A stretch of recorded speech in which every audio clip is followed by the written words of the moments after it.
Director of Human Resource. 4, Honorable Alex Atsas, ABC President. Dr.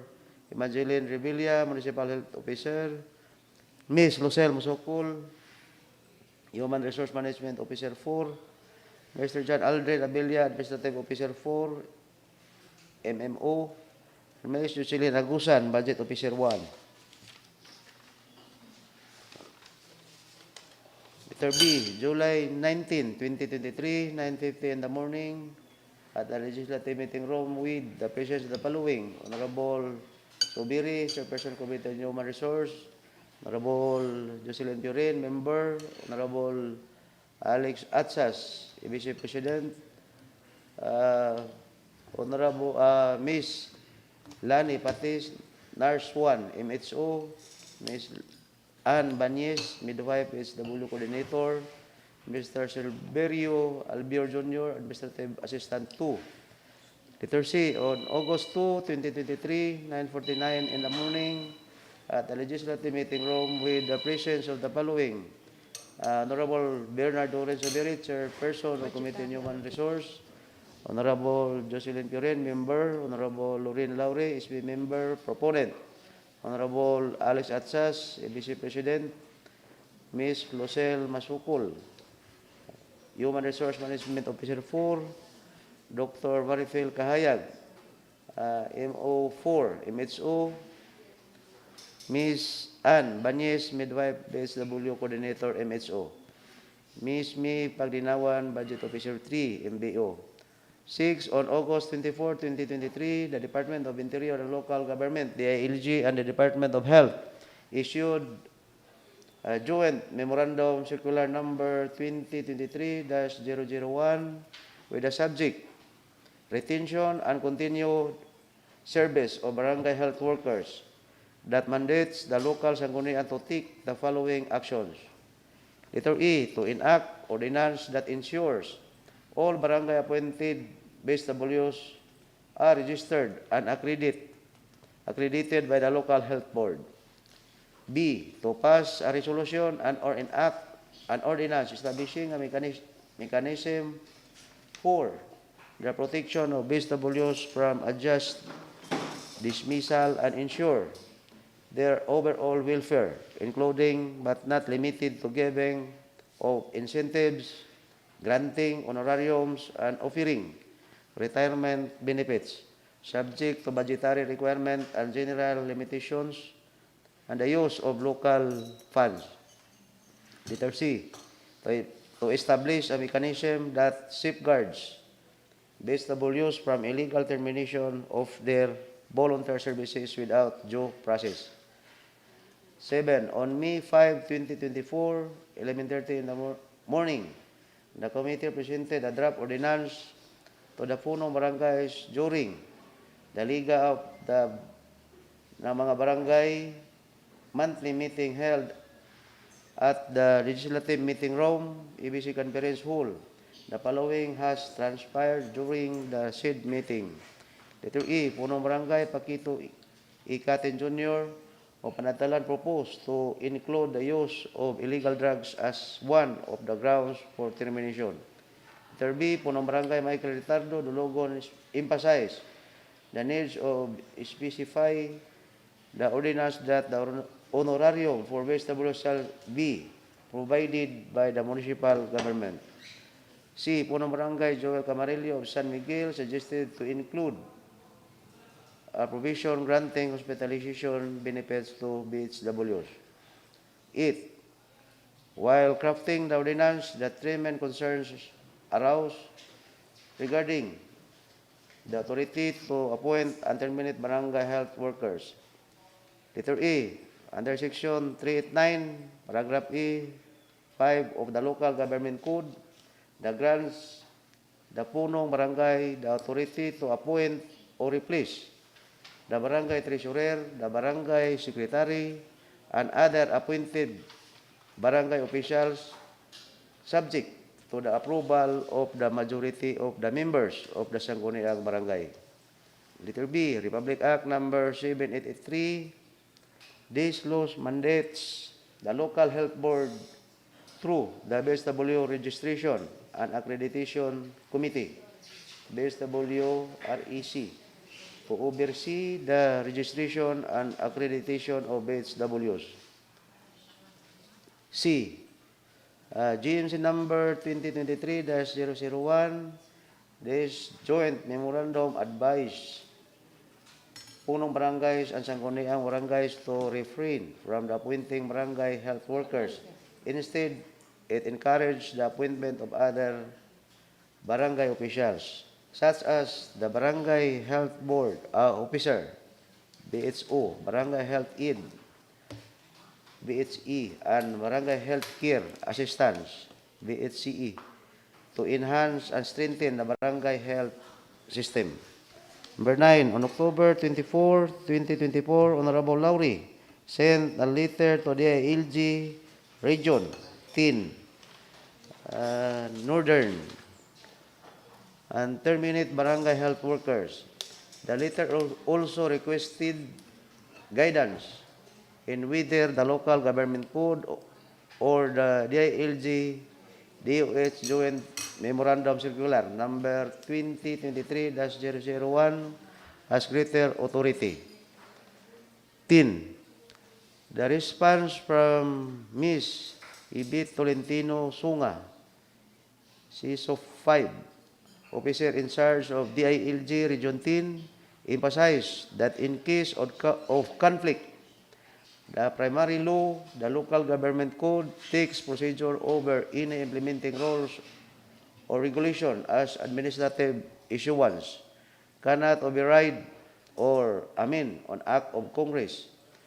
The response served as the basis of the ordinance, particularly in the appointment and termination of BHW.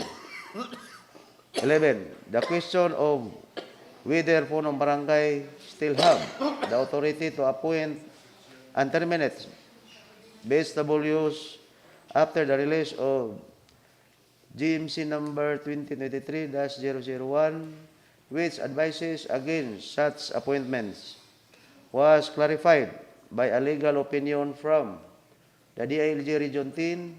The 𝐒𝐚𝐺 cited a Supreme Court ruling, MCC Industrial Sales Corporation, sa Sangguniang Corporation GR number 17633 dated October 17, 2007, which states that if there is a conflict between a law and regulation, the law must prevail.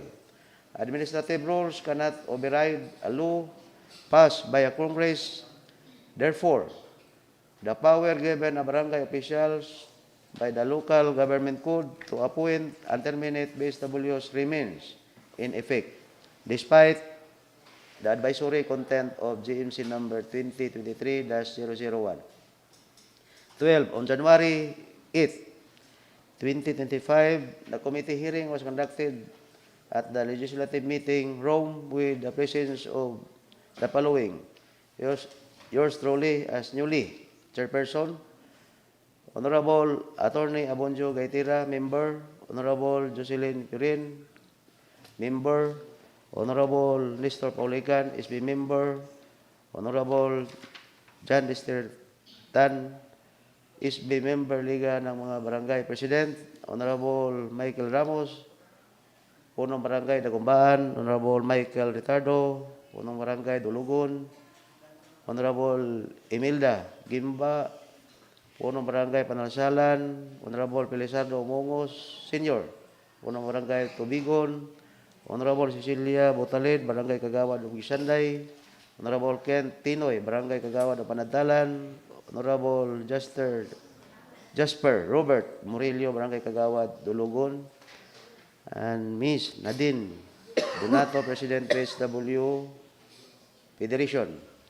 13. On March 21, 2025, at 10 o'clock in the morning, a public hearing was conducted at the Sangguniang Bayan Session Hall with the following attendees. Yours truly as chairperson, you, Honorable Attorney Abonjo Gaitira,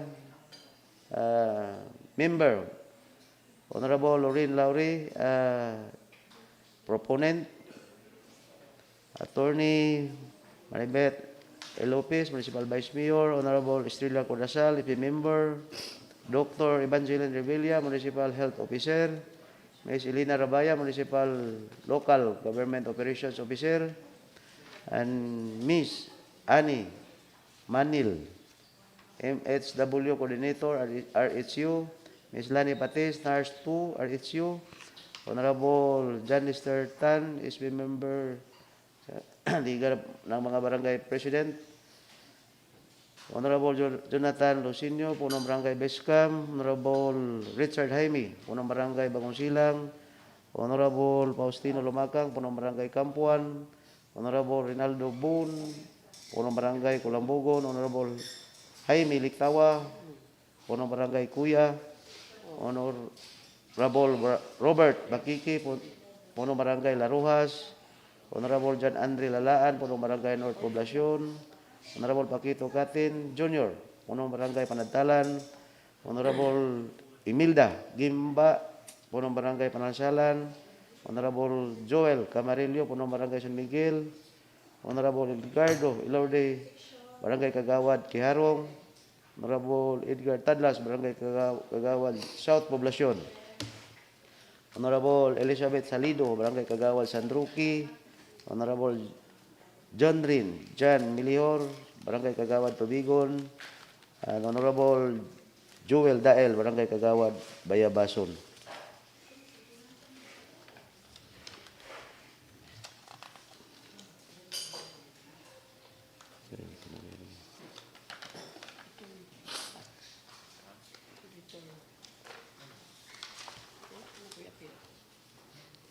And Miss Richie Gumahin, SBHW Bescam.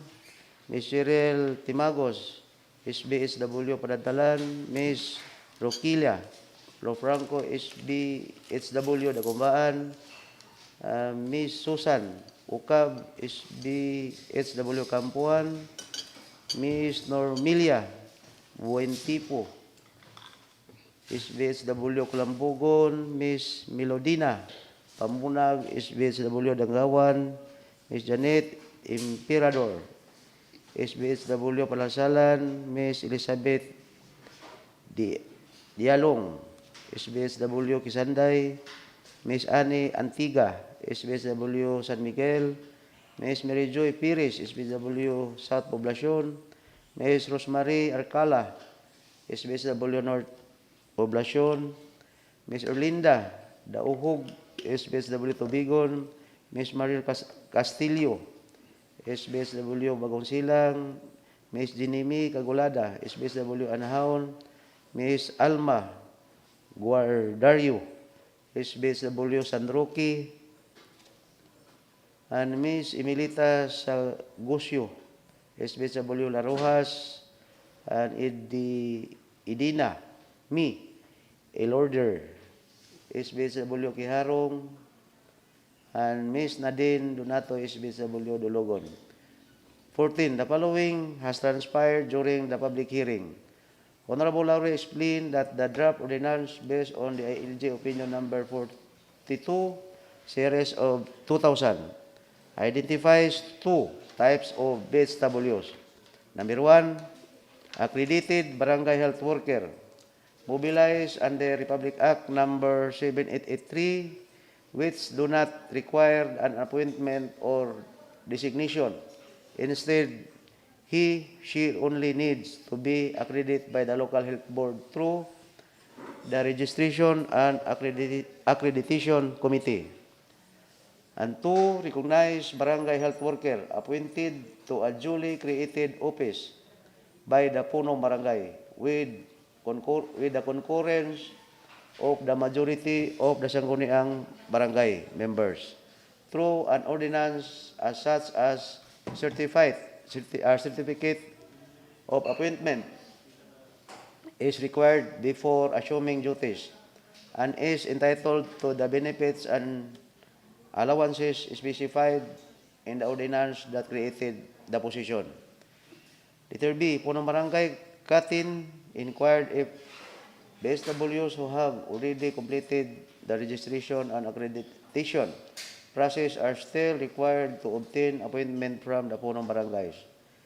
C, Dr. Rebilla explained that based on RE 7883, BSWs are required to undergo 1 year of voluntarily service before they can be officially registered. Without completing the 1 year voluntary service requirement, they will not be eligible for registration. D, Kagawad Milihor asked if barangays are obliged to provide honoraria to BSWs accredited by the local health board. And yours truly clarified that it is the municipal government, not the barangays, that is responsible for providing honoraria to accredit BSWs. E, Kagawad Milihor asked if BSWs without a secondary education can still receive benefits under the ordinance. And Dr. Rebilla emphasized the importance of meeting the prescribed qualifications and advised punong barangays to appoint only those who meet the standards. Letter F, if punong barangays makikiask if BSWs are not yet accredited, will be affected by the new ordinance.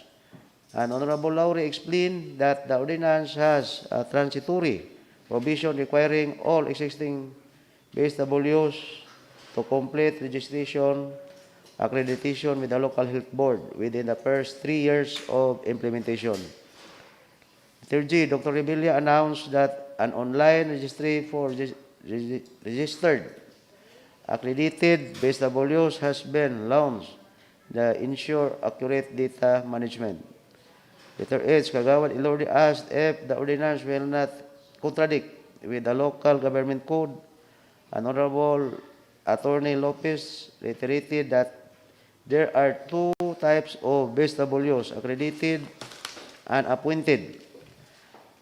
She added that when laws conflict, a special law such as the Magna Carta for BSWs take precedence over a general law. Letter I, Honorable Lauri explained that under the Magna Carta, accredited BSWs are entitled to benefits. However, the Sangguniang Barangay has control over BSWs, decide whether to give benefits to these appointed BSWs depending on the availability of funds. Letter G, Puno Barangay Boon suggested to add provision in the ordinance that grant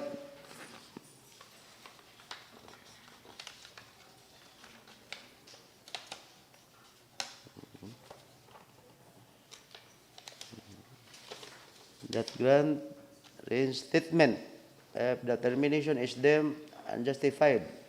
The BSWs may be temporarily reassigned to a nearby barangays or health facility at the discretion of the local health board. G. Section 23 provides that the retirement age for barangay health workers is 60 years old, optional, and 65 years old, compulsory. Letter R. Section 24 states that when accredited BSWs reaches retirement age and has served for at least 10 years, they shall be entitled to financial assistance. This assistance will be calculated as at least 1/2 month of honorarium for each year of service, subject to the availability of funds and charged to the maintenance and other operating expenses. There is Section 25 provides that the funds to cover the honorarium, year-end bonus, and other benefits for registered and accredited BSWs shall be allocated in the annual budget. Letter T. Section 27 provides that during the first 3 years of implementation, all barangay health workers who are not yet registered and accredited are required to undergo registration and accreditation with the local health board. 14. There is a need to enact barangay health worker ordinance in order to, letter E, protect the rights and promote the welfare of barangay health workers, recognizing their essential role in delivering healthcare services at the grassroots level. Letter B, maximize the potential as the key partners in community development while strengthening the benefits granted to them under existing laws. Letter C, protect BSWs from undue political interference, ensuring the role remain focused on public service and that public health is not compromised. 15. Now, therefore, the committee hereby recommends to enact an ordinance prescribing the guidelines for the appointment and termination of barangay health workers, BSWs, in the Municipality of Maramag, Bukidnon, providing honorarium, allocating funds, and other purposes. Submitted by yours truly as chairperson, concurred by Honorable Jocelyn Purin, member, Honorable Attorney Abonjo Gaitira, member. Honorable Presiding Officer, I move to adopt this committee report. There's a motion to adopt the report, seconded by Honorable Larry. Comments? None. Motion is approved. Let's have your comments, your observations, your suggestions on the draft ordinance. Honorable Chair, Yes, Honorable Paulican. mangutan lang ko regarding ining Section 25, budgetary allocation. Asaman ko ako na to ang funds ini. Kaya na may bonus ini, year-end bonus. Nya kinirabang mga BHW kay ang honorarium gyud ini sa province kay ang kanarag yung tagsa kalibo kada bulan. O kada kada bulan.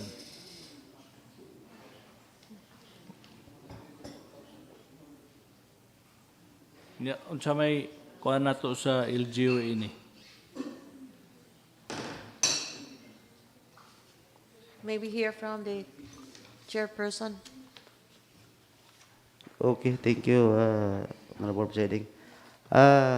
Regarding sa ato ang benefits under sa Section 25, naaman din ni ang nakabutas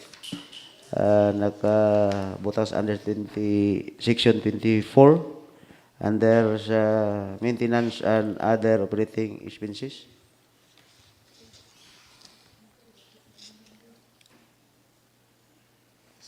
Would it entail a new item in the budget or it's an ongoing thing?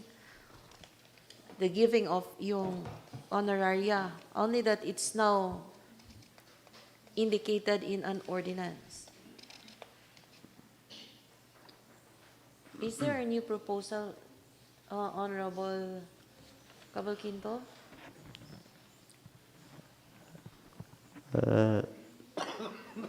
I think the proponent is the suggestion.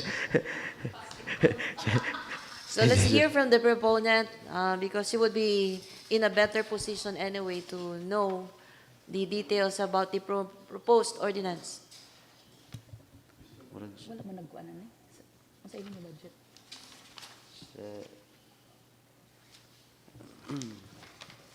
Because, Honorable Presiding Officer, as what I could recall, this is going to be covered by the budget allocation coming from the Municipal Health Office, which is from their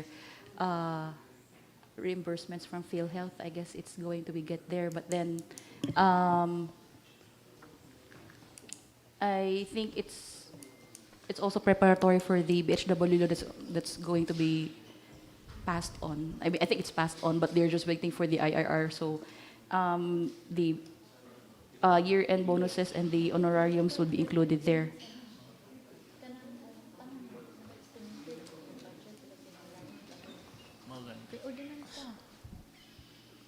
Does that answer your question, Honorable Paulican? Actually, Honorable Presiding Officer, kinahanglan na ito makita gud ang budget allocation ini. Kay wala man gud masahit dinhi kay ang nabutang gud dinhi honoraria ra man gud og bonus nya kini ra bang bonus no based sa ato sa bay barangay no kung dako ang imong barangay daghan pod ang imong BHW kay based sa barangay North Poblacion almost 38 na sila dia ka BHW unya based sa section 11 dito ta sa population, 1% dito sa population. Unya, wala din na-allocate kung pilay budgetary sa LGU, nga mahatag na to sa individual nga BHW, ordinansa man eh. Yeah, Honorable Paulican still has the floor. Unless that's a comment or an enlightenment on the question, we will allow Honorable Perrin to say something. But if it's a different question, we will first address the point raised by Honorable Paulican. But they do receive honoraria as of now. Yes. Yes. How much? It depends on the barangay. It depends on the barangay. But it's an allocation from the barangay. The question pertinent to this is, we believe, since it is about annual budget coming from the LGU Maramag, so how much are they receiving from Maramag? LGU Maramag, not the LGBU. No, BLGU. Barangay BLGU. Ako? Ako hindi pangutan. 1,000. Sa BHW. Annual na. Sa kwan. Monthly, but they get to collect towards the end of the year? Is it? Yeah, twice. It's the same as what's in... It's uniform all throughout Yes, the it's here municipality. on, Section 12, it's indicating 1,000 per month. So the same 1,000 per month. from the There LGU. is no increase indicated I'm just making the question so to guide everyone of that. No increase, but it can be increased, subject to the availability of funds. No, yes. It's an open clause. Yes. Section Section 12, open clause, not Yeah. open close, but open clause, clause. meaning it allows the CLAUSE. increase. Yeah, it's mentioned here on section 12, A, that the accredited barangay health worker shall be entitled to an honorarium of 1,000 pesos per month without prejudice to an increase, subject to the availability of funds and in accordance with existing budgeting laws, rules, and regulations. So that's why we haven't had any fixed amount here. It is because the number of BHWs would vary depending on the size or the actual population of the barangay. And if the budget warrants Yes. that there be, an increase would be covered by the sufficient funds. Depending on the availability. Honorable Paulican, by the way, we acknowledge the presence of, my apologies, I didn't notice earlier, the incoming councilor, Honorable Jonathan Lucenio, who is at the back. So, at any rate, we go back to Honorable Paulican. So, does that answer your question? Just to sum it up, according to Honorable Larry, the proponent, the minimum is what is being currently given, that is 1,000 per month. But per ordinance, there is the possibility of increasing it if the budget so warrants. Honorable Presiding Officer, kining 1,000, based ni siya sa barangay. Nagagikan ang honorarium ini sa barangay or sa LGU? That's from the LGU. Siguro, that's just from gathering from what was said, the LGU gives 1,000, but the amounts that they will be actually receiving, because they would also be receiving from the barangays. So it depends now on the barangay how much they would allocate per BHW. So there would now be a difference in the amounts that they would be actually receiving towards the end of the month or towards the end of the year. Kaya na may barangay nga can afford to give more, and so they give more. But it's uniform from the LGU.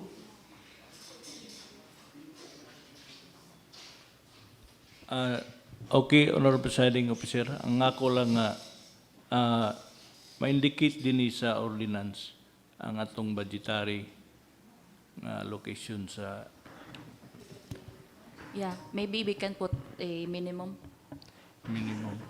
Okay, amount. in addition, Honorable Presiding Officer, kani man ko ng 1,000, existing naman ni siya nga nadawat sa ato ang mga BSW.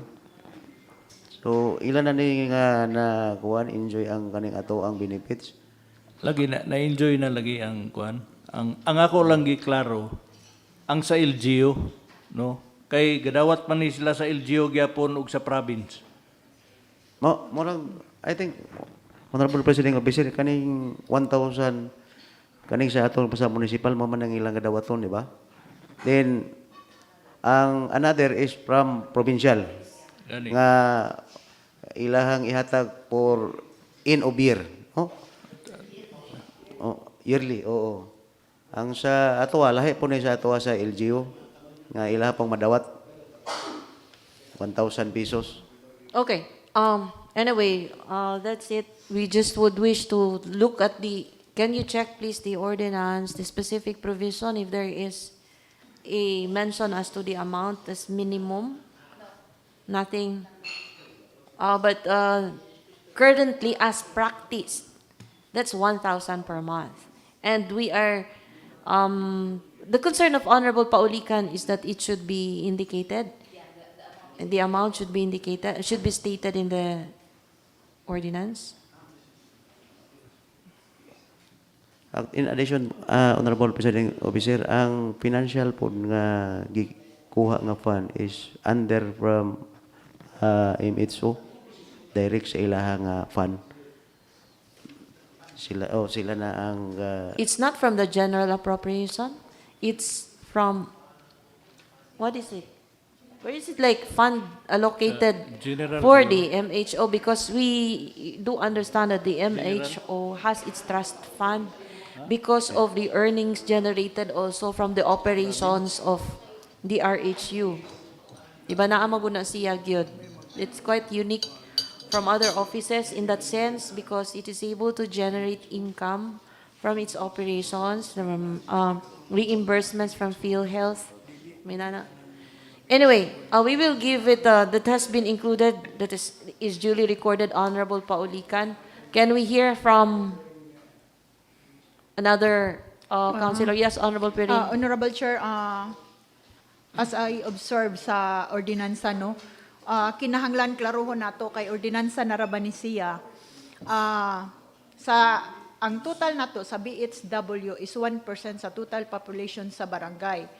So, kung mingon tag total population 1%, kung let's say ang lungsod sa Maramag is 110,000 total population, sa 1% ana libo kapin kada BHW. So, ang munisipyo kung mahitabo libo ka BHW kwaon sa barangay, naabay kwarta ang munisipyo ani. Ikaduha, ang gi-appropriate sa ang computation sa ato ang sa guidelines nato sa section 13 nga nagawas sa honorarium nga 1,000 nga gihatag sa LGU base pa gyud sa puwens kung naa siya mga training seminar mo increase pa gyud siya, dapat computed na siya kahibalo ang ato ang sa budget office ana. Kay base man kung daghan siyang mga training and seminar, dili lang siya 1,000 nga ihatag sa LGU.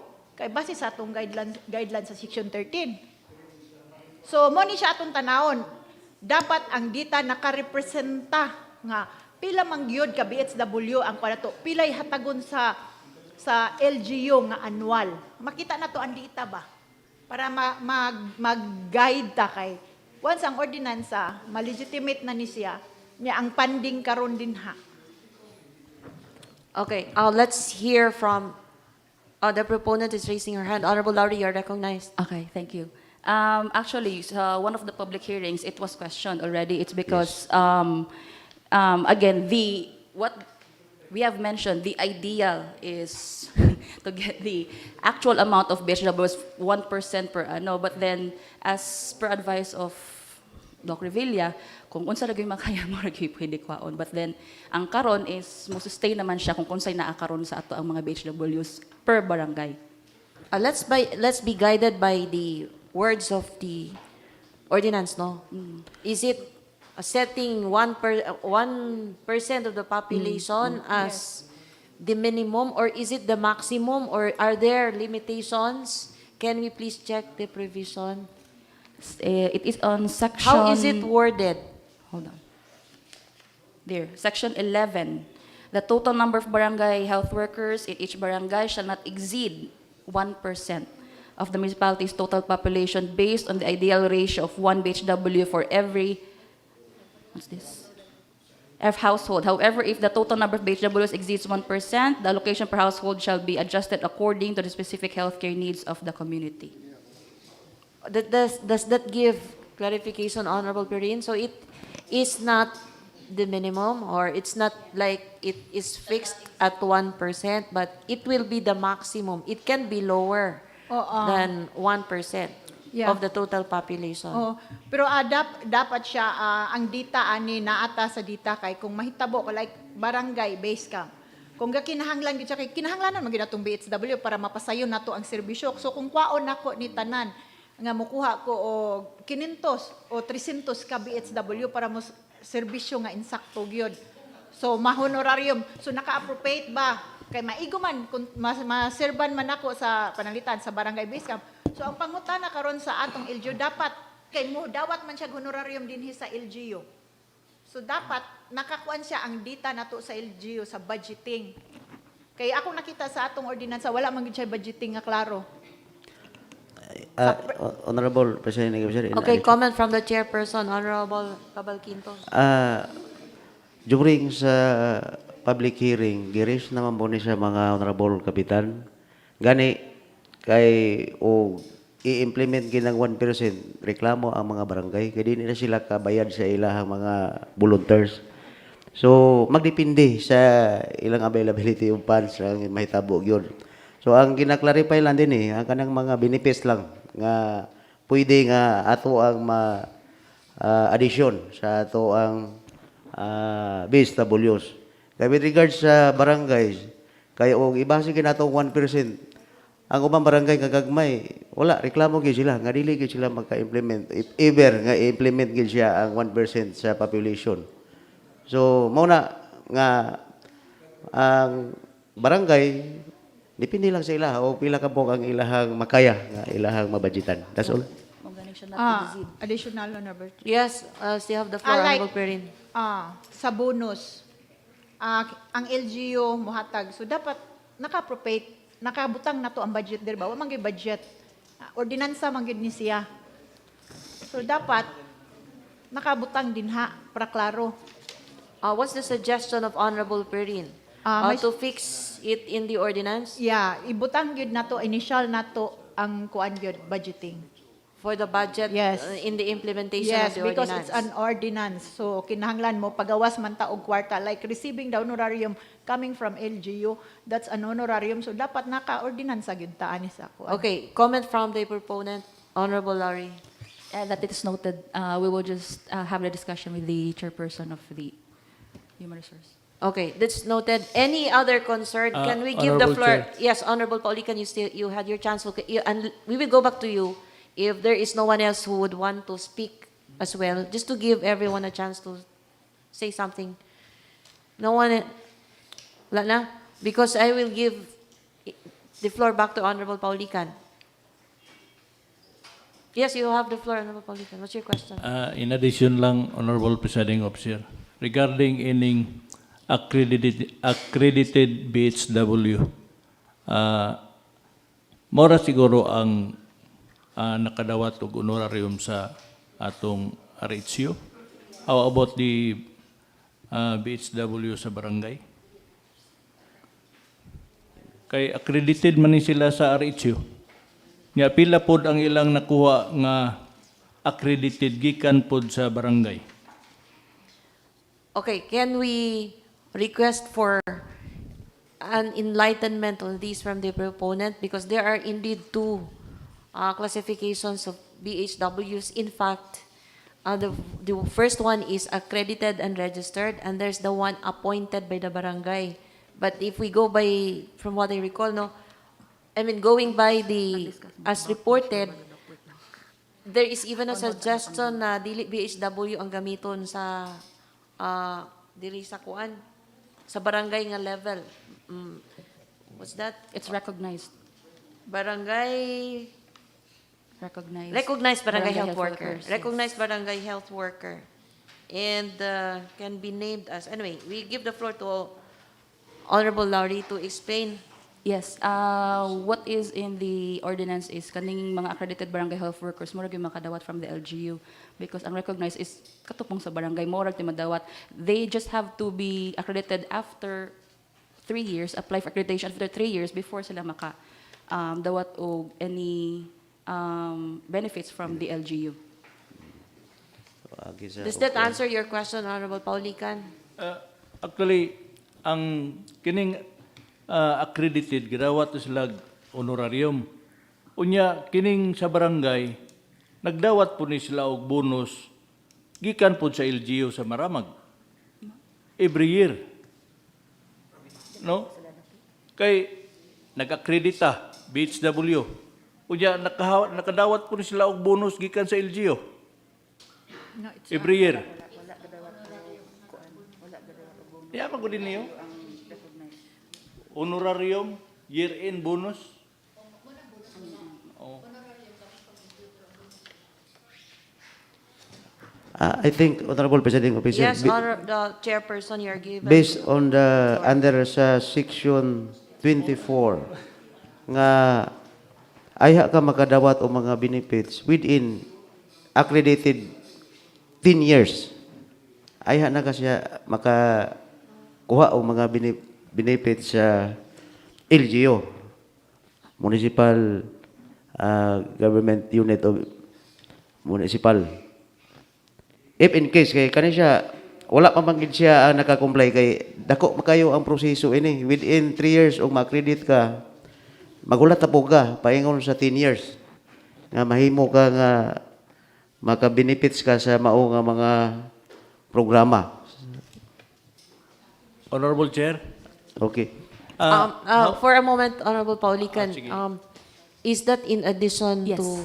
Okay, we will just give Honorable Lowry the opportunity to shed I- more light on the matter. I'm on a call with Dr. Villa now.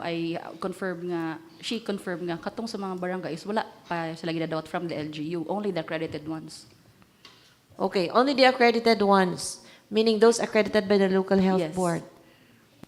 So, they are not receiving yung sa barangay. Yeah, wala pa tawag ani ginadawat diri ang from the LGU tong mga dili pa accredited, tong mga recognized pa lang. Ang accredited lang ang naay ginadawat, katong mga recognized is wala pa. But in this ordinance, is it being It's the same, proposed yeah. that they will similarly receive? No. No. Only the accredited ones. Only the accredited. Yes. Okay.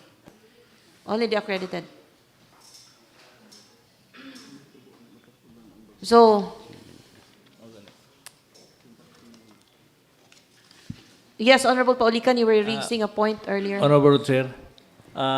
Regarding ining 10 years ba, nga aya ka pa ma-accredited kung makasulod na ka sa 10 years, how about kung mag-grand slam ang imong kapitan, aya pa ka makasulod?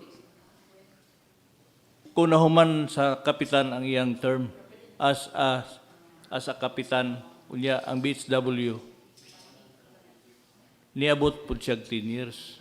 Aya pa siya ma-accredited sa... Parang taas kayo ang proseso sa pag-accredit na to sa mga BHW.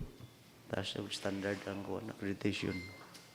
May we hear a comment? Is that what is indicated in the ordinance, that you get to be accredited only after serving for 10 years? Yeah, maguliri, oh. 3 years. It's 3 years. It qualifies, yeah. What is the 10 years then? That was for the benefits, Mura financial mo, assistance from retirement. the municipality upon retirement. That's for retirement, of course. Oh. Pero But you have to render a sufficient number of years to be entitled to retirement. Retirement.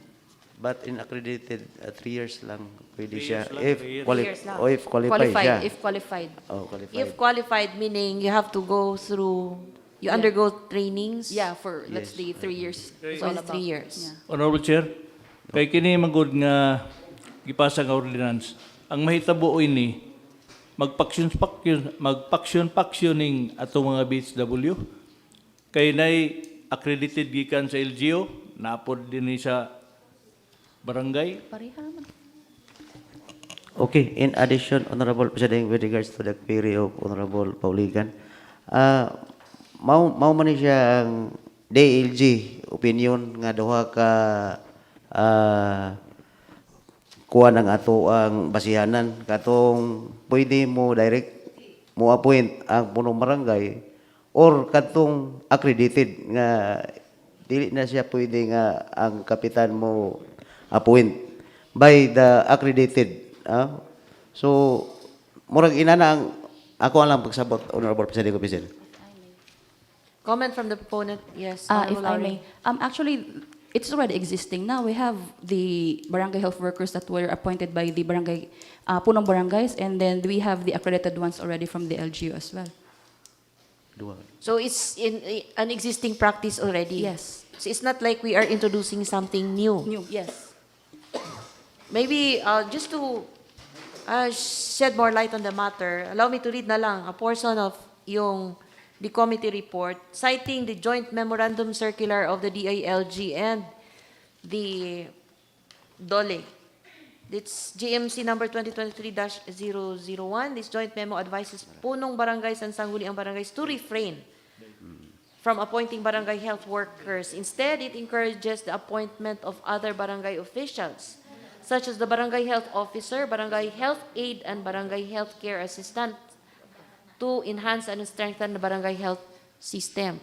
But see, the direction probably is that the appointees of the barangay should be like yung the barangay health treasurer, the barangay health secretary, which who are under the control and supervision fully from the barangay na nag-appoint, barangay kapitan, punong barangay who has appointed the ano. So malahi na gyud siya if we go by the joint memorandum circular, which we believe is what the ordinance is all about, to comply with the issuances made by the DOH and the DILG para. DOH and the DILG. At any rate, yes, Honorable, we're closing off from Honorable Paulica's point. Anyone else who has something to say on the draft ordinance? So, we will terminate the discussion on the proposed ordinance, taking note of the proponent's manifestation that there is a willingness to indicate the budget, proposed budget. Yes, Honorable Laurie? If I may, I would, if whatever the chairman decides that we can push through on this one, we could always have the minimum amount indicated here on the, we we can pass with the recommended amount of the ano. I'm currently in contact with Dr. Villa and Ma'am Perla Lamoste for the actual amount of the budget that was for the barangay health accredited barangay health workers. What is the suggestion of Honorable Laurie?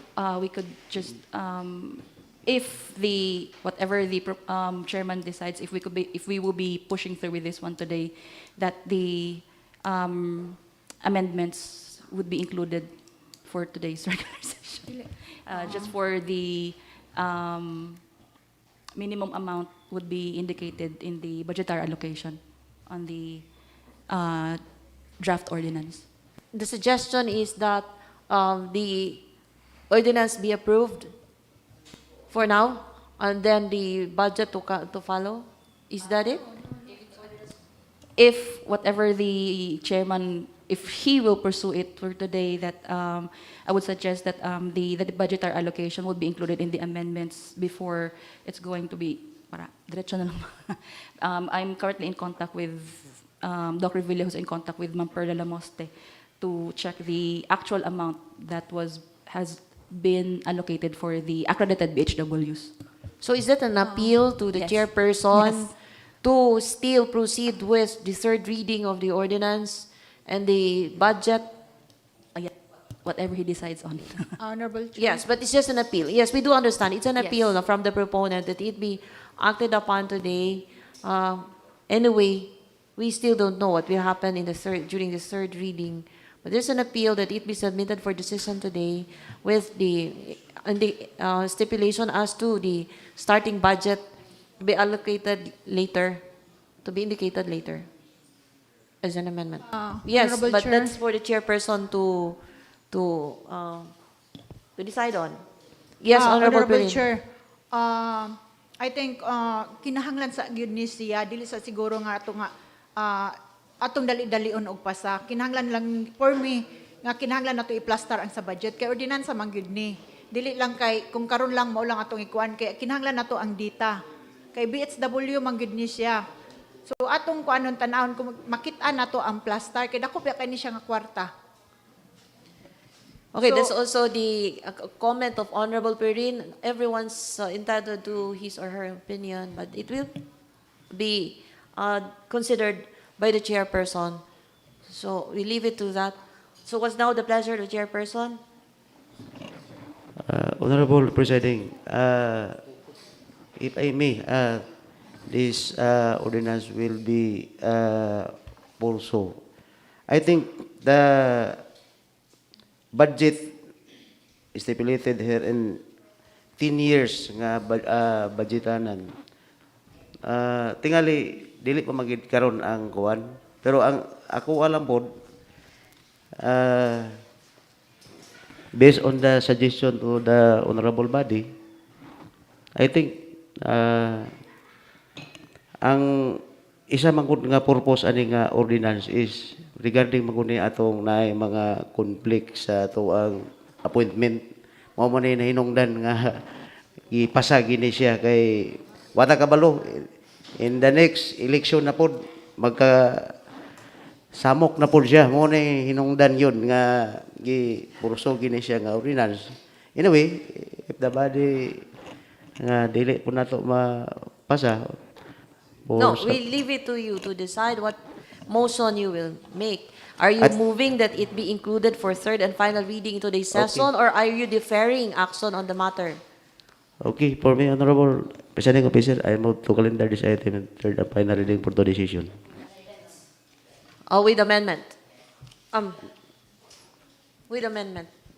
With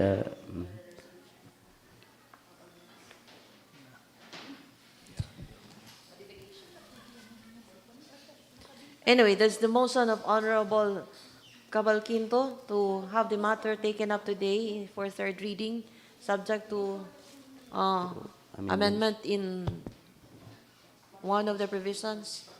And that motion is there any second?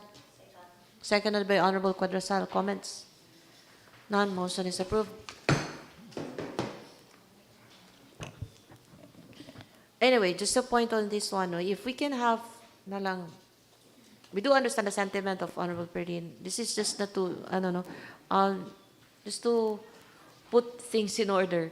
Now, if you can have that data or that figure now, it's just start-up budget man, no?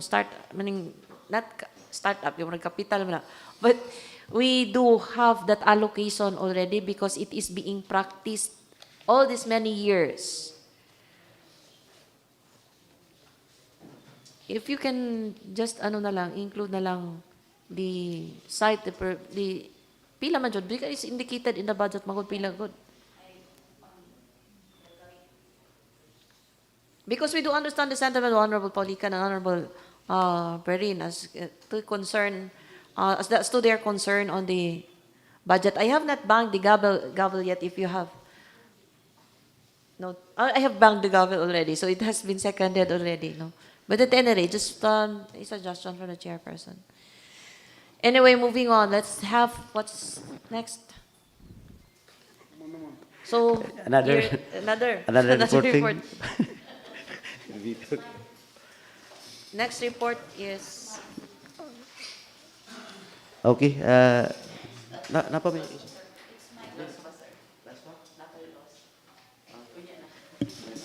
Can I declare a recess for a moment?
let's, so Honorable Cabalquinto is still here before the next report. Okay, thank you, Honorable Presiding Officer. For the meantime, I move to defer this item for, okay, I move to withdraw my earlier motion For what reason? for the unavailable of fund, data. Okay, there's a motion from Honorable Cabalquinto, the chairperson handling this specific item on BHWs, to withdraw his earlier motion to have the item calendared for third reading in today's session for the reason that as of now, we don't have the available data or specifying the amount that will be indicated to cover the financial aspect of the ordinance. Second emotion. There's a second from Honorable Zubiri. Any objections from the body? None, hearing none. Motion is hereby granted. The earlier motion to calendar the item for third reading is therefore set aside. Item number 3, Committee on Laws. 3.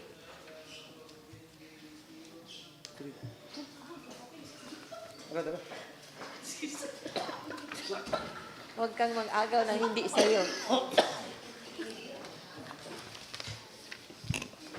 Good morning to the August body and to everyone present. Committee report number 3, June 23, 2025, address to the presiding officer, subject, letter from the Office of the Municipal Mayor received on May 26, 2025, requesting Sangguniang Bayan for passage of resolution authorizing the local chief executive to enter into multilateral agreement with Municipal Government of Maramag, Central Mindanao University, Bukidnon National School of Industries, Mothers for Peace, and 𝐒𝐚𝐲 Mothers Class for the Sustainable Livelihood Program of Beneficiary SM Sustainable Livelihood Program SLP Association. Original Honorable Jose Joel P. Durman, Municipal Mayor, submitted by Committee on Laws, Rules, Ethics, and Regulations. Findings and recommendation, Article 2, Section 9 of the Constitution mandates the state to promote a just and dynamic social order that will ensure the prosperity and independence of the nation and free the people from poverty through policies that provide adequate social services, promote full employment and rising standard of living, and an improved quality of life for all. 2, the Department of Social Welfare and Development is a government agency that helps local governments, NGOs, and other agencies, groups, and people carry out programs and services to reduce poverty and support disadvantaged individuals, families, and communities. 3, Section 13, Livelihood Interventions of RA 11310 of the Pantawid Pamilyang Pilipino Program Act states that qualified household beneficiaries shall be given priority in the availment of modalities interventions under the SWD Sustainable Livelihood Program or other appropriate or similar programs offered by the government agencies or accredited private institutions. 4, Department of Social Welfare and Development has continually implemented poverty reduction programs such as the SLP, which is capability building program that involves a 2-track system in which beneficiaries are given the option to take either the micro-enterprise development track or the employment facilitation track after participating in social preparation and capacity building activities. 5, Central Mindanao University offered Science and Technologies Extension Program to Society or STEPS, led by Professor Maria Rosario Nuenay under the Teacher Education and Community Enhancement Program or TCEP, an extension program of the CMU College of Education which served as a forerunner of the project which was launched in April 2022 and culminated in July of the same year. 6, the CMU STEPS and its collaborators organized and conducted training on the production of household cleaning agents, home management, entrepreneurial skills, accounting, bookkeeping, branding, and marketing skills in partnership with the 𝐒𝐚𝐲 Mothers Class of 2022. 7, the Bukidnon National School of Industries, a public secondary institution with a strong focus on technical vocational education. 8, the Mothers for Peace, or M4P, is a community-based organization committed to promoting peace, empowerment, and inclusive development through education, livelihood, and social initiatives targeting women, families, and grassroots communities. 9, 𝐒𝐚𝐲 Mothers Class is a faith-based community initiative under the 𝐶ANusian Daughters of Charity promoting values formation and family development.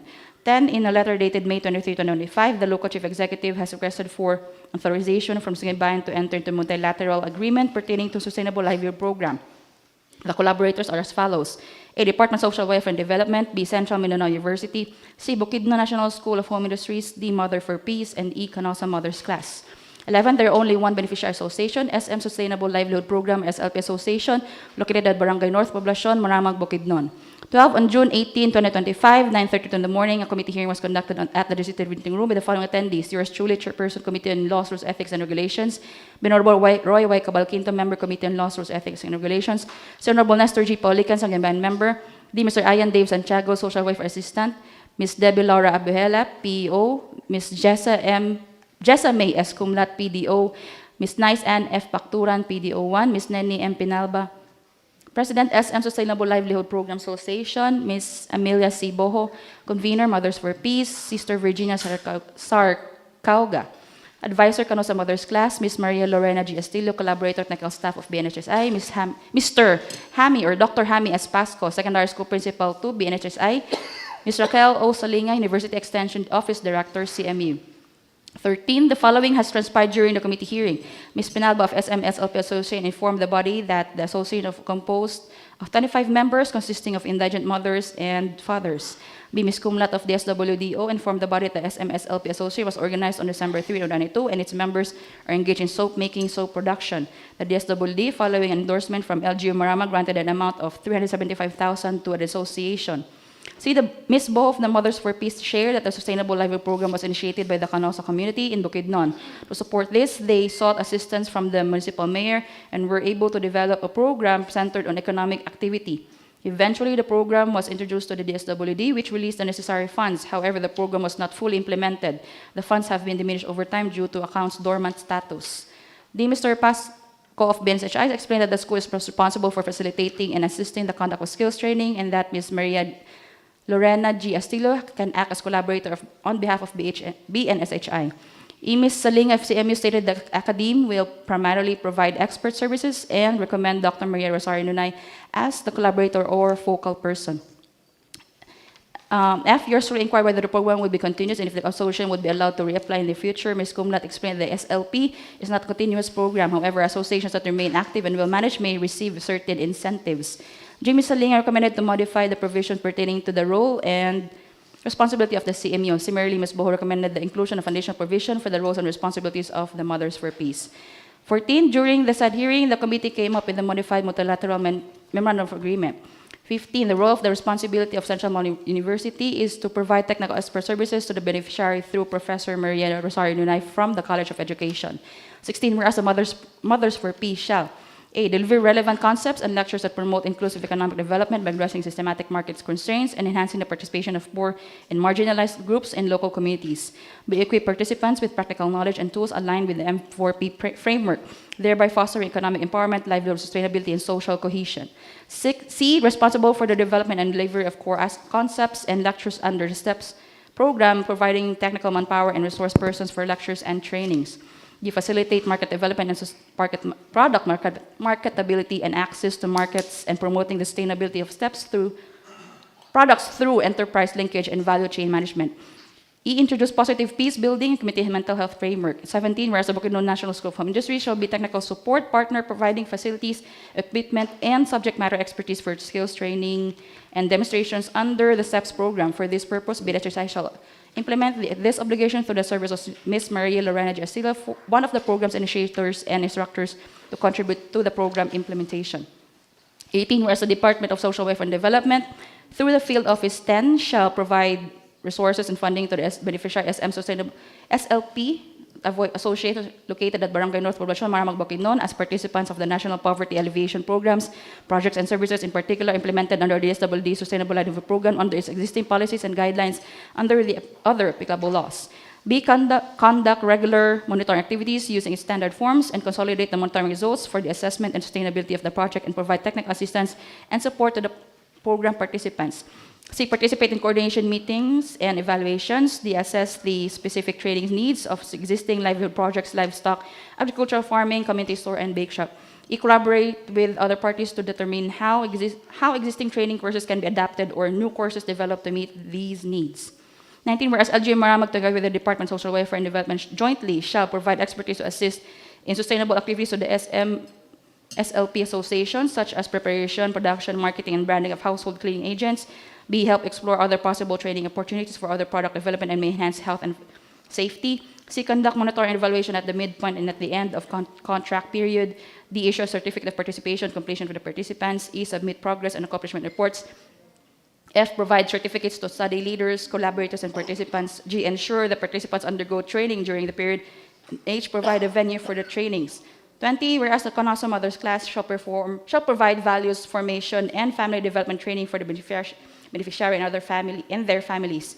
29, Sustainable Livelihood Program Association shall provide a venue for the trainings, monitor the attendance of participants every training, and assist in the documentation. 22, LG Maramag recognizes the importance of supporting the implementation of the DSWD's SLP to strengthen the socio-economic capacities of the poor and vulnerable constituents through collaborative efforts, resource complementation, and sustained livelihood interventions. Number 3, the committee finds the request of the local chief executive proper and in order.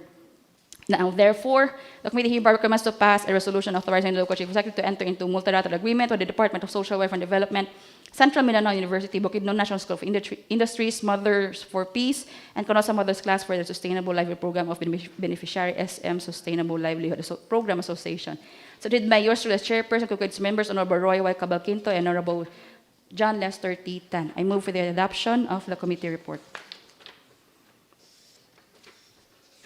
Okay, motion to adopt the report, seconded by Second. Honorable Cabalquinto. Comments none. Motion is approved. Let's hear your comments.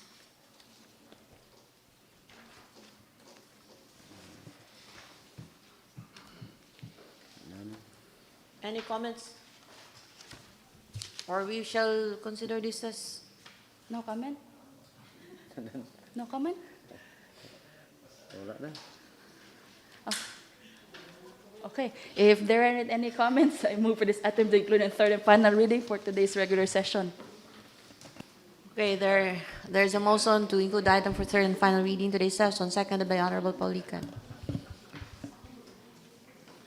Item number 4, Committee on Natural Resources. I have not yet banged the gavel. Sorry. Okay, no objections, comments. Hearing none, motion is approved. Item number 4, Committee on Natural Resources. To be reported, Honorable Presiding.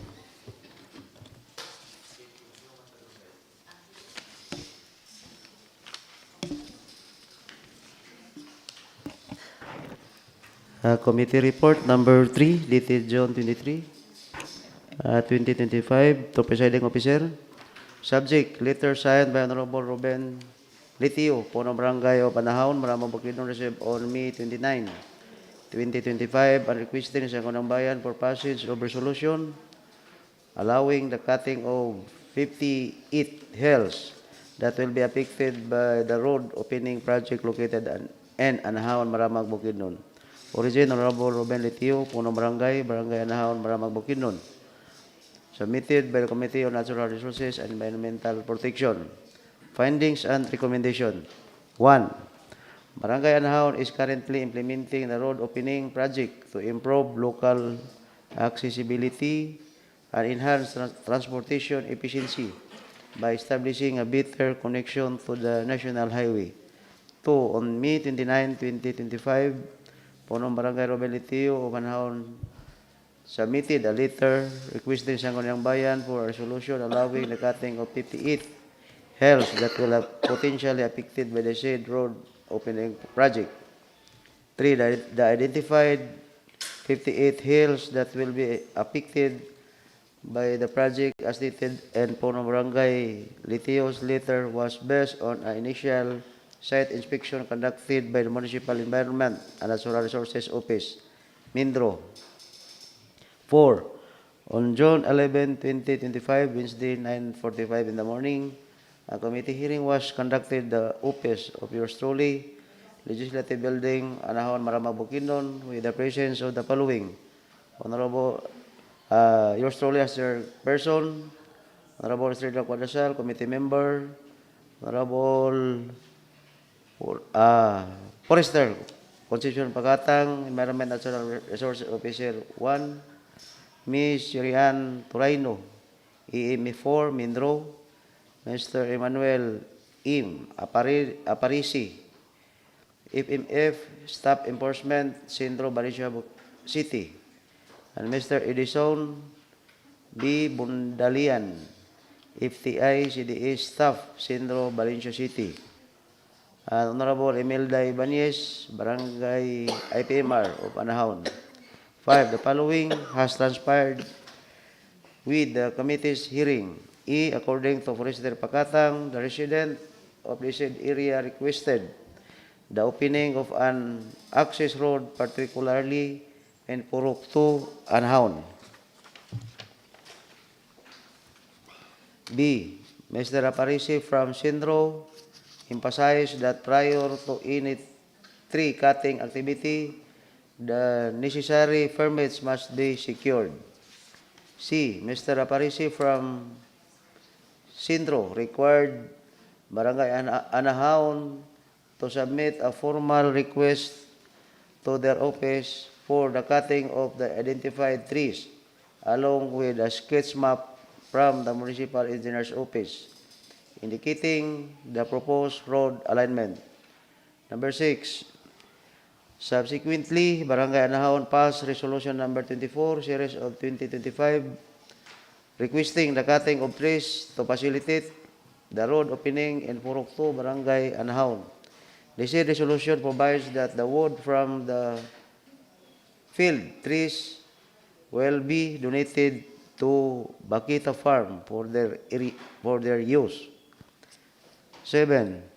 On June 16, 2025, the said barangay resolution was subsequently submitted to an officially received by Centro, Valencia City. 8. On June 18, 2025, the Municipal Engineer's Office MIO had provided a copy of the requested sketch map, which will also be submitted by Barangay Anahaw to Centro, Valencia City. 9. On June 19, 2025, a new site inspection report for the proposed barangay road was submitted by the Municipal Environment and Natural Resources Office, MINRO. Based on its findings, the area falls within the 15-meter road right-of-way, which spans 15 meters across 2 lanes and will inevitably affect with a significant number of trees. 10. The findings of MINRO indicate that there are 49 hills that will be affected by the road opening project, which consists of various tree species categorized as follows. 1. Furniture construction hardwood, aguho, fine, mahogany, nangka, and santol. 2. Lesser use species, ipil-ipil, alim, marang, and gemelina. 3. Other, mangga, bagras, and neem tree. 11. Upon submission and compliance of Barangay Anahaw with the required documents, the request has deemed proper and in order. 12. Above purposes considered, the committee hereby recommends to pass a resolution interposing no objection to the cutting of 49 hills that will be affected by the road opening project located in Anahaw, Maramag, Bukidnon. Submitted by yours truly as chairperson, concurred by Honorable Estrella Cuadasal, member, Honorable Atty. Abonjo Gaitira, member. Honorable Presiding Officer, I move to adopt this committee report. So motion to adopt the report seconded by Honorable Cuadasal. Comments none. Motion is approved. Let's hear your comments or any discussion. Honorable Chair. Yes, Honorable Priori. Mangutan na lang ko kaning sa Purok 2, asa ni dapit siya sa Anahaw nga portion. Katong daan bitaw nga dalan sa una. Mandiri sa lining dapit. Nagikan ka diri sa Bibiko, ya, masulod ka. Pibi ko. Katong Dili ni siya maigo katong sa naman to'y diversion nga ongoing. Dili ni Katong- diversion. di di.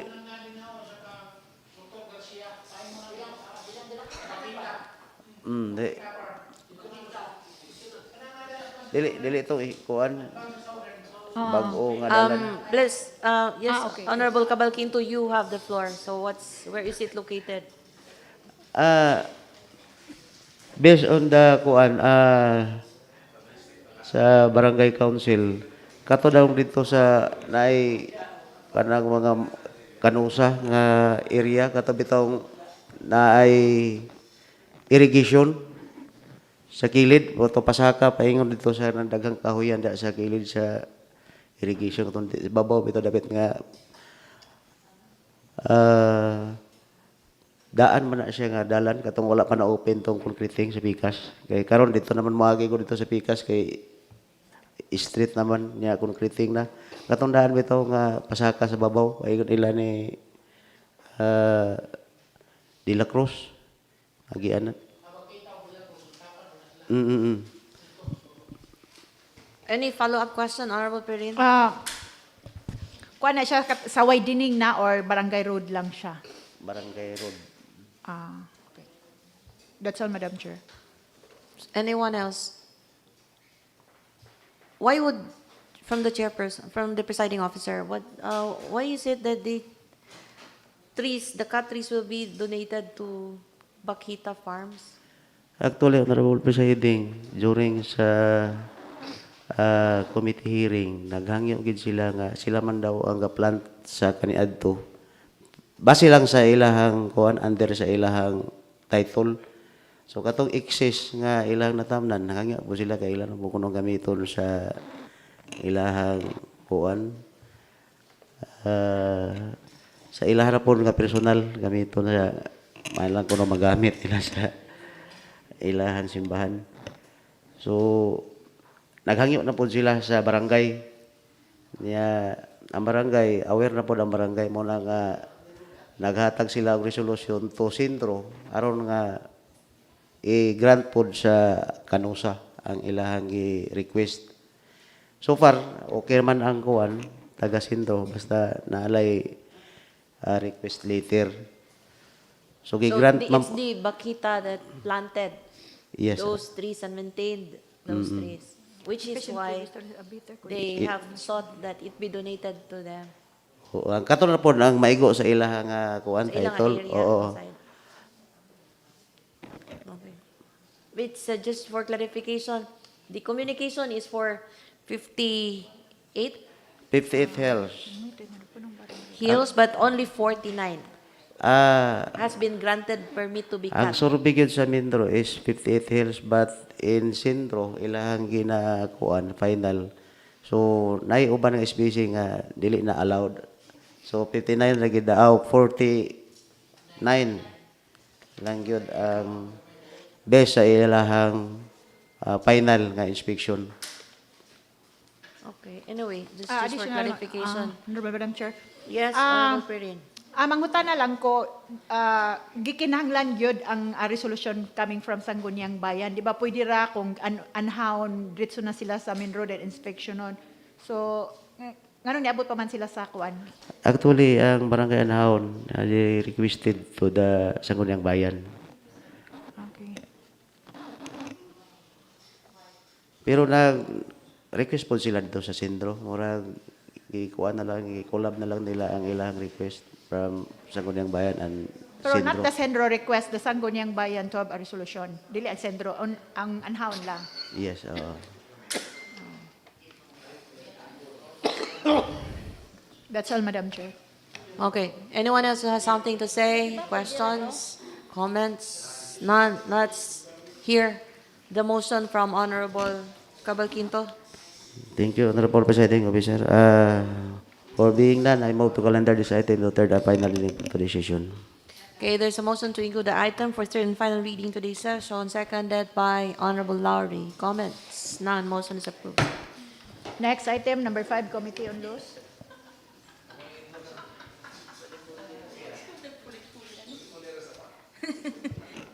Good morning again.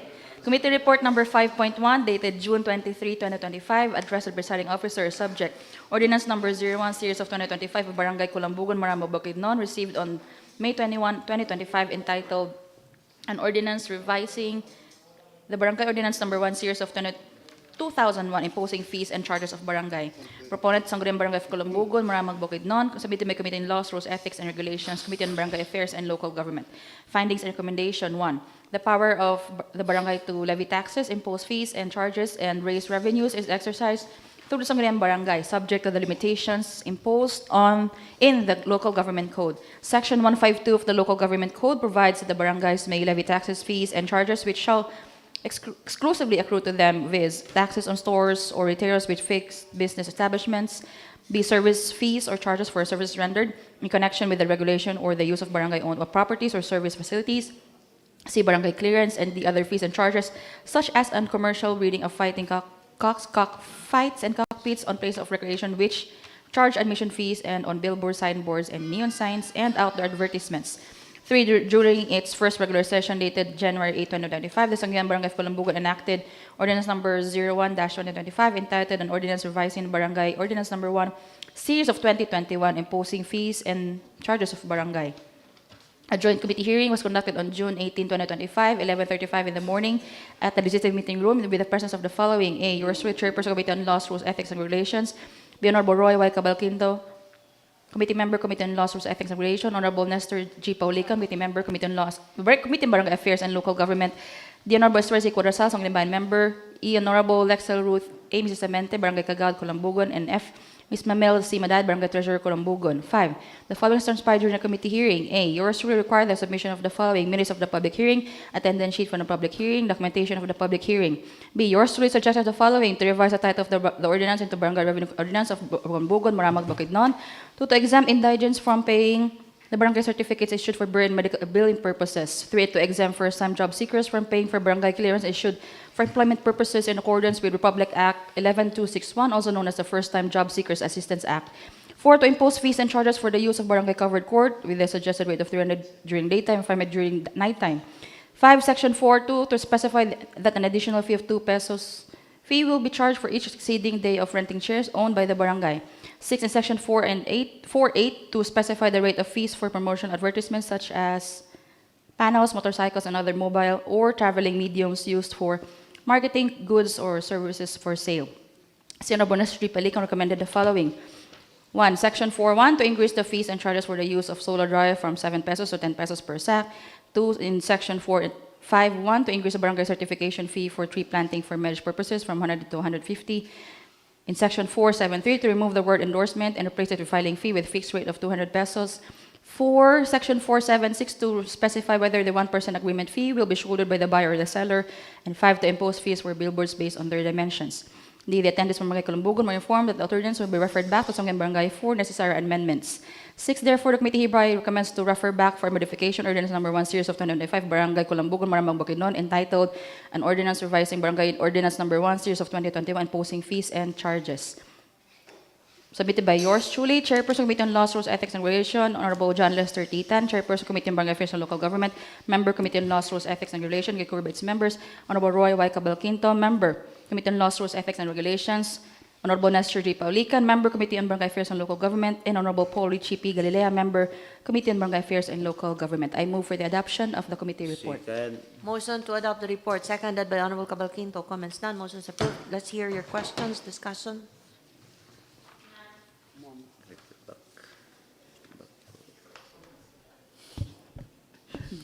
There appears to be no questions. What's the pleasure of the chairperson? I move for this item to include in third and final reading for today's regular session.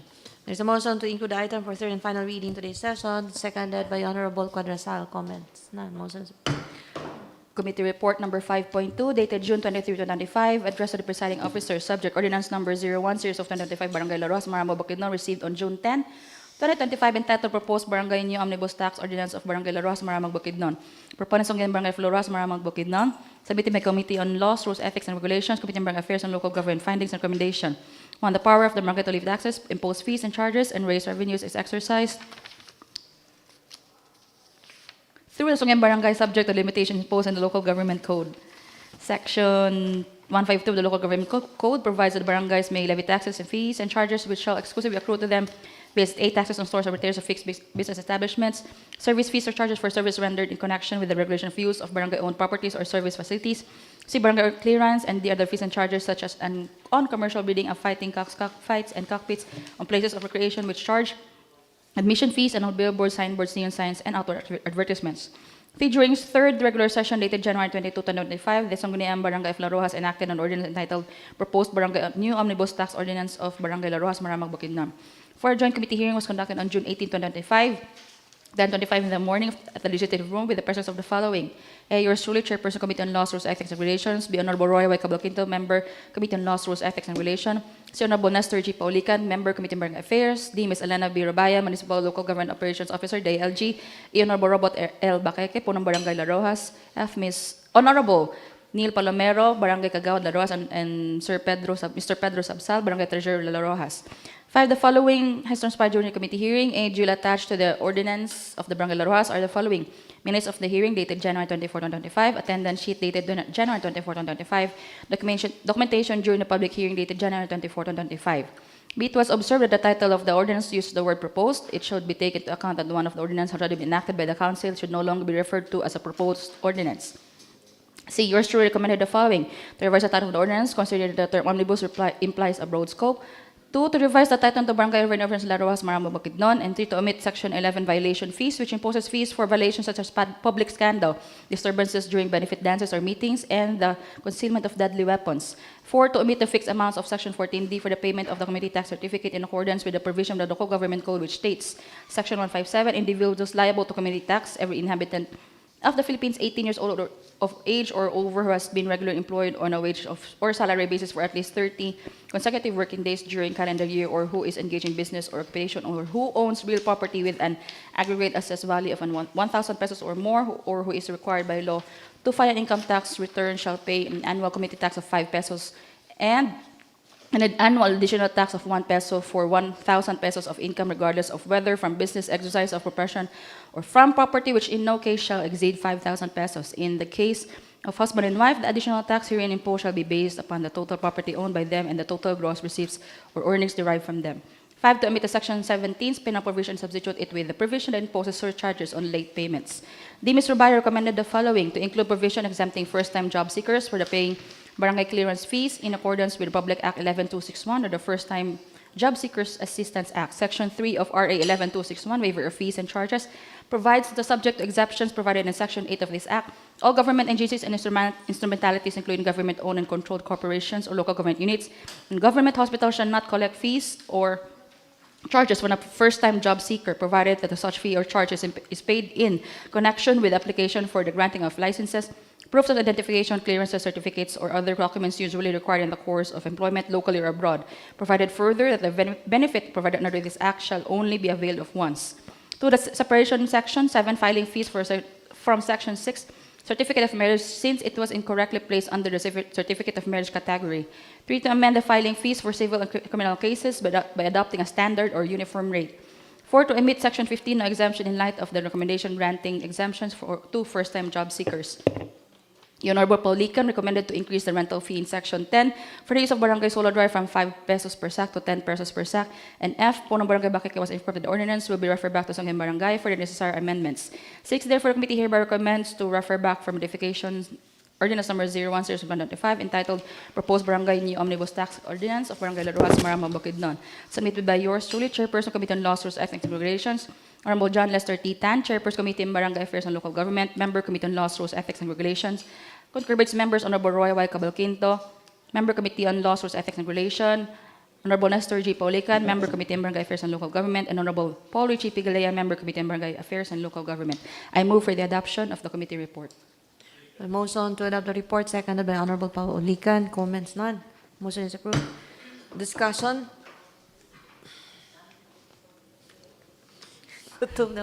If there is none, I move for this item to be included in third and final reading for today's regular session. Motion to include the item for third and final reading in today's session. Do I hear any second? Seconded by Honorable Paulican. Comments none. Motion is approved. Committee on Senior Citizen.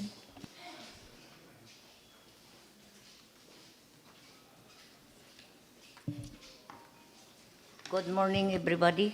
Good morning. To the Presiding Officer, Committee Report Number 6, June 23, 2025.